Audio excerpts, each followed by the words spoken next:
حکیمانہ جواب اور وکیل احناف کی علمی بصیرت۔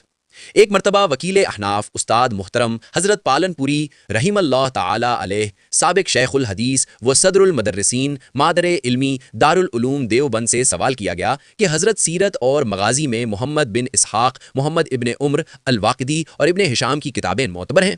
تو حضرت نے فرمایا کہ ایک قصہ سنو۔ میں اور میرا ایک اور ساتھی محمد محمود نیپالی اپنے استاد حضرت مولانا مفتی مہدی حسن صاحب شاہ جہاں پوری قدس سرہ کے خادم تھے۔ ایک مرتبہ عید الاضحیٰ کی چھٹیوں میں حضرت ہم دونوں کو اپنے ہمراہ لے کر گئے۔ چند دنوں بعد واپسی میں حضرت کا ٹکٹ سیکنڈ کلاس میں تھا اور ہم دونوں کا تھرڈ کلاس میں۔ سیکنڈ کلاس آگے نکل گیا، پھر ہم لوگوں نے حضرت کو بٹھایا۔ پھر ہم لوگ تھرڈ کلاس میں آئے تو پورا کلاس فل تھا، پیر رکھنے کی بھی جگہ نہ تھی۔ تھوڑی دیر گاڑی چلی، میں جگہ نہ ملنے کی وجہ سے لٹک گیا۔ کچھ دیر لٹکا رہا، پھر کسی نے میرا ہاتھ پکڑ کر اندر کھینچا۔ اگلے اسٹیشن پر گاڑی رکی تو محمود مجھے ڈھونڈتے ڈھونڈتے آیا اور کہا کہ چل، میں وہاں پھنس گیا ہوں۔ میں نے کہا کیا ہوا؟ اس نے کہا کہ چند بریلوی ہیں اور وہ سوال کر رہے ہیں اور میرے پاس جواب نہیں۔ میں نے کہا یہ بتا کہ وہاں بیٹھنے کے لیے جگہ ہے؟ اس نے کہا ہاں بہت جگہ ہے۔ میں وہاں جا کر بیٹھ گیا تو دیکھا کہ 3-4 بریلوی، 2-3 عام آدمی اور عورتیں بیٹھی ہیں۔ اب میں کیوں کہوں کہ آ بیل مجھے مار؟ کیوں مار بھائی، میں نے کیا گناہ کیا ہے؟ خیر تھوڑی دیر بعد ایک بولا، اشرف علی کے بارے میں کیا رائے ہے؟ میں نے کہا کہاں رہتے ہیں؟ اس نے کہا کہ مر گیا۔ میں نے کہا کہ مجھے زندوں کی خبر نہیں، مرنے والوں میں کیا جانوں، بس بات ختم۔ دوسرا بولا کہ فتاوی رشیدیہ کے بارے میں کیا خیال ہے؟ میں نے کہا دیکھ بھائی سن، میں اللہ کی کتاب قرآن کے بارے میں سینہ ٹھوک کر گارنٹی لینے کے لیے تیار ہوں کہ اس کا ہر حرف سچا ہے۔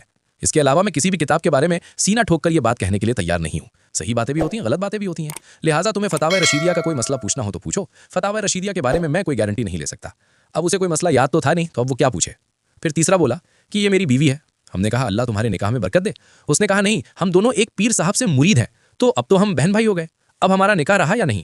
میں نے کہا کہ یہ بات تو تمہیں بیعت ہونے سے پہلے اپنے پیر صاحب سے پوچھنی تھی کہ ہم دونوں میاں بیوی ہیں اور آپ سے بیعت کر رہے ہیں، ہمارا نکاح رہے گا یا نہیں؟ مجھ سے کیوں پوچھ رہے ہو؟ وہ خاموش ہو۔ پھر میں نے اس سے پوچھا کہ مسلمان مرد کا مسلمان عورت سے نکاح ہو سکتا ہے یا نہیں؟ اس نے کہا ہاں ہو سکتا ہے۔ میں نے کہا قرآن نے تو سب کو بھائی بھائی کہا، پھر کیسے ہو سکتا ہے؟ اس نے کہا کہ دینی بھائی ہے نا، نسبی بھائی بہن تھوڑی نہ ہے۔ تو میں نے کہا کہ تم دونوں بیعت ہوئے ہو، دینی بھائی بہن ہو، نسبی بھائی بہن کہاں بن گئے؟ تو اس لیے یہ جو 3 آدمیوں کے بارے میں پوچھ رہا ہے کہ ان کی کتابوں کے بارے میں کیا رائے ہے، کوئی رائے نہیں۔ میں اللہ کی کتاب کے علاوہ کسی بھی کتاب کی گارنٹی لینے کے لیے تیار نہیں ہوں۔ پھر حضرت نے فرمایا کہ ایک مرتبہ حضرت امام مالک علیہ الرحمہ مسجد نبوی میں سبق پڑھا رہے تھے اور فرمایا کہ یہ جو قبر والے ہیں ان کے تو ہر بات 52 تولہ پاؤ رکھتی ہے، باقی ہر ایک کی بات لی بھی جائے گی چھوڑی بھی جائے گی، بڑے سے بڑا آدمی ہو اس کی بات لی بھی جائے گی چھوڑی بھی جائے گی۔ تو میں کسی کی بھی کتاب کی گارنٹی لینے کے لیے تیار نہیں ہوں۔ فقط والسلام۔